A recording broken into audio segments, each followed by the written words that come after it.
Good evening, family. So, this is part 13 of Who Am I?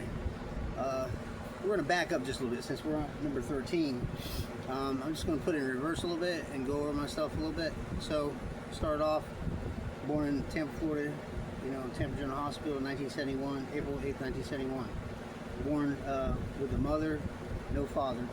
My mother's name was Sandra D. Reed. She was a sword swallower in the circus, professional sword swallower, and she was in this Guinness Books of World Records for 5 swords at one time. At about 5 years old to 8 years old, we lost about 7 people in our family. Very close members. We were always a tight-knit family. We lived 3 lots were next to each other, where we had moved at in the 71 or 70 actually, and we were all family. And as they died off, and me not understanding death or even be able to comprehend what was going on, I thought there was something wrong with me most of the time, or whatever, because people just were disappearing. It was just tragedy. It's life. People, only last so long, you know what I mean? And things happen, but everybody accept death in different situations. With all the deaths, and my mom had just right after the last 2 major deaths was my aunt, my grandmother that took care of me all the time while my mom and stepfather was on the road. When they died, my mom had retired, and then my stepfather had died, and that was a wrap. It was just me and her, very financially strapped. She was legally blind, retired from circus, no pension, you know what I mean? It got really rough. She had to sell things off, sold both lots. We're both next door. We had one lot next door that had nothing on it, sold it, and then the other lot that was next to the other side of our trailer, sold that too. Anyways, financially strapped. She's got an 8-year-old on her hands that doesn't know what's really going on, and just is tired of people disappearing. And I started dabbling and stopped listening to my mother.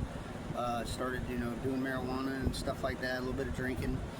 And then she was going out to like the clubs, with her friends or whatever. It was Mark Twain back in the day and stuff like that. And when she'd bring home a boyfriend or something, I'd crawl down the hallway over there in the bed and steal stuff out of the little. Back in the 70s, people had their little,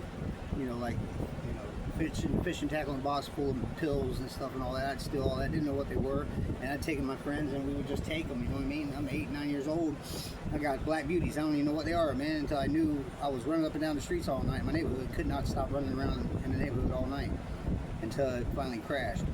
And I liked it because it took me outside myself. It allowed people to accept who I was, and my whole life, I didn't feel part of it. I always thought, in my mind, the devil was telling me, you're not worthy, you're not going to make it, you're not going to, you're this, you're that, you got to have this, you got to have that, you don't have none of that.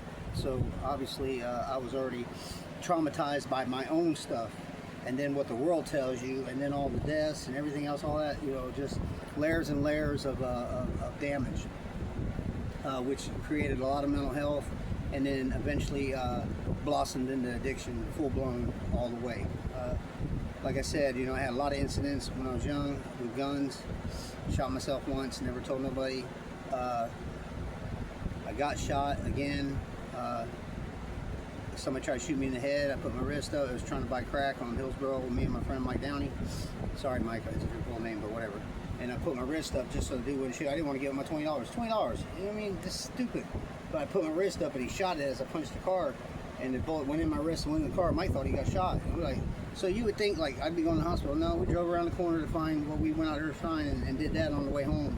And then I had to explain the situation. The only reason I went to the hospital the next day was because I knew I was going to get pain medicine. Speed up a little bit, I was with my son's mother.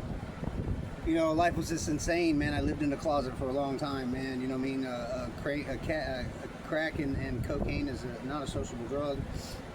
And I advanced from that, and at that point I had already tried everything: PCP, acid, hash, whatever it was that would make me feel better. And at that moment I would do. I would chase it. I chased it hard. Whatever. I was always in. I'm not trying to label everything to glorify it, but I'm just trying to let identify myself to everybody.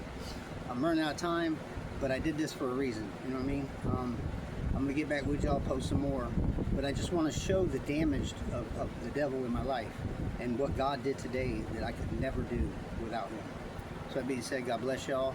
Yahweh always. May you have peace, love, and happiness in your life today, and I will be getting back with you real soon. This is part 13. God bless you.